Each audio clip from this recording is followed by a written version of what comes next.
Hello, I'm Sebastian. Welcome to 9 Trees podcast. Today, I will summarize and review the book, The Aging Brain, Proven Steps to Prevent Dementia and Sharpen Your Mind by Timothy R. Jennings, MD, is a practical, prevention-focused guide for anyone concerned about memory loss, cognitive decline, or the rising rates of dementia. Jennings, a physician and mental health professional, frames brain aging as a process influenced by everyday choices rather than a fate sealed by genetics or birthdays. The book brings together accessible explanations of how the brain changes over time with concrete steps readers can use to protect cognition and improve mental clarity. It emphasizes modifiable risk factors such as sleep, nutrition, stress physiology, physical activity, social connection, and mental stimulation, while also addressing emotional health and the ways habits can either strengthen or erode neural resilience. Rather than promising a miracle cure, the approach aims to help readers build a long-term lifestyle strategy that supports attention, mood, and memory. For caregivers and older adults alike, it offers a structured way to think about prevention and a clear path to start making changes today. I will give you key takeaways from this book. Firstly, understanding brain aging and the real drivers of dementia risk.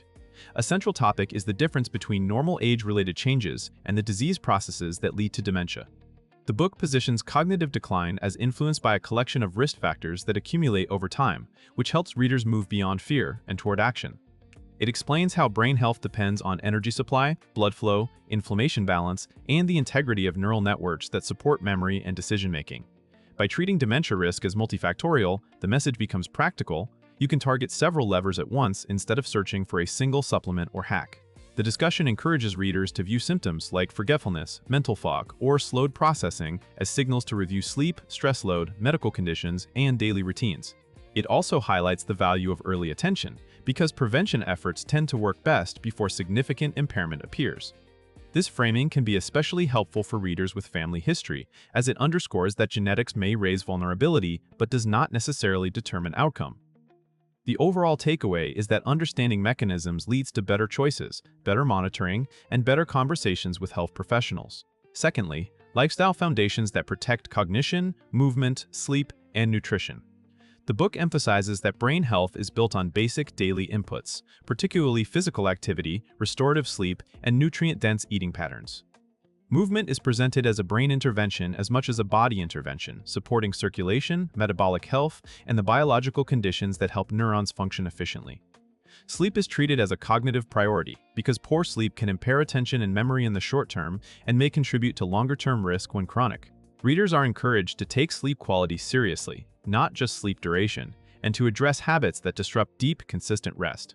Nutrition is discussed as a way to reduce inflammatory burden and stabilize energy supply to the brain, which is crucial for concentration and mood. Rather than making the plan dependent on rigid rules, the guidance steers readers toward food choices and routines that are sustainable and that support overall health markers like weight, blood sugar balance, and cardiovascular fitness. This topic stands out for turning broad advice into a coherent set of priorities. Build a stable base first, then add targeted cognitive strategies on top. The result is a prevention framework that feels realistic for long-term adoption. Thirdly, stress, emotion regulation, and mental health as cognitive risk factors. Another major theme is that psychological stress and unresolved emotional patterns can affect the brain through physiology, behavior, and relationships. The book connects chronic stress to cognitive performance by focusing on how stress responses influence sleep, inflammation, and daily habits, all of which can compound over years.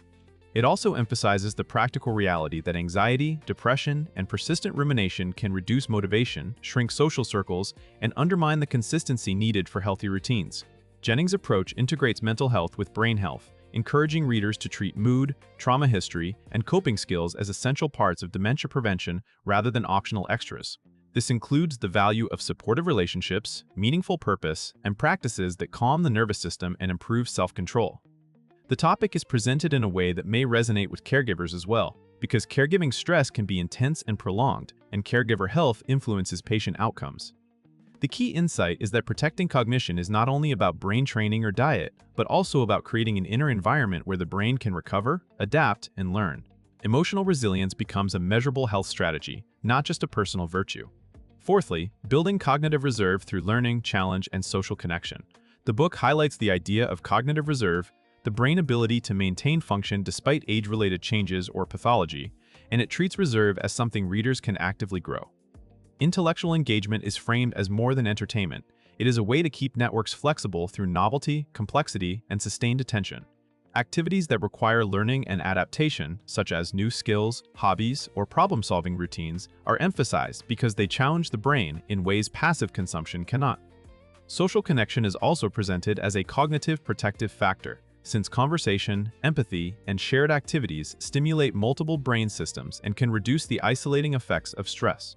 The guidance encourages readers to choose mentally demanding activities they will actually continue rather than chasing whatever is trendy. This approach helps readers design a lifestyle that naturally includes learning and interaction, which can support mood and motivation as well as memory. The broader message is that sharpening the mind is not a one-time program, but an ongoing pattern. Regularly ask the brain to do meaningful work, stay connected to other people, and keep curiosity alive. These habits can make aging feel more engaged and less fragile. Lastly, practical prevention planning, tracking risks, medical partnership, and consistency. A final important topic is turning information into a prevention plan that can be followed for years. The book encourages readers to assess their personal risk profile, including family history, current habits, and health conditions that influence brain outcomes, then focus on the most changeable and highest impact areas first. It underscores the value of partnering with clinicians for appropriate screening and management of issues that can affect cognition, such as cardiovascular risk factors and sleep problems, while keeping expectations grounded in long-term consistency rather than quick fixes. The guidance supports creating routines that reduce decision fatigue, making healthy behavior the default rather than a daily struggle. It also implicitly addresses motivation by linking choices to identity and purpose, which helps readers sustain change when progress feels slow. For readers already noticing mild cognitive concerns, the planning mindset can shift the experience from helplessness to structured action, document symptoms, improve fundamentals, and seek evaluation when warranted. Compared to generic brain health lists, this topic centers on implementation, how to prioritize, how to measure progress, and how to keep going. The end result is a workable blueprint that adapts to different ages, budgets, and starting points. In conclusion, this book is best suited for adults who want a clear, prevention-oriented approach to brain aging, including people in midlife who want to reduce future dementia risk, older adults aiming to preserve memory and independence, and caregivers seeking guidance that addresses both practical habits and emotional strain. It can benefit a reader life by shifting brain health from an abstract worry into a set of daily actions that improve energy, mood, and clarity while also supporting long-term resilience. The focus on fundamentals such as sleep quality, movement, nutrition, stress regulation, and social connection helps readers improve more than cognition alone.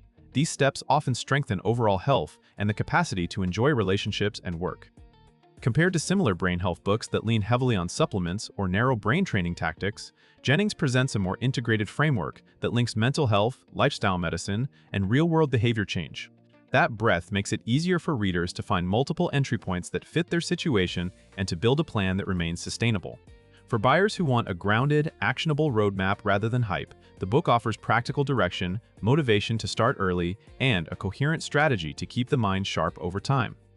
If you would like to support Timothy R. Jennings, MD, you can buy the book through the Amazon link I've provided in the podcast description.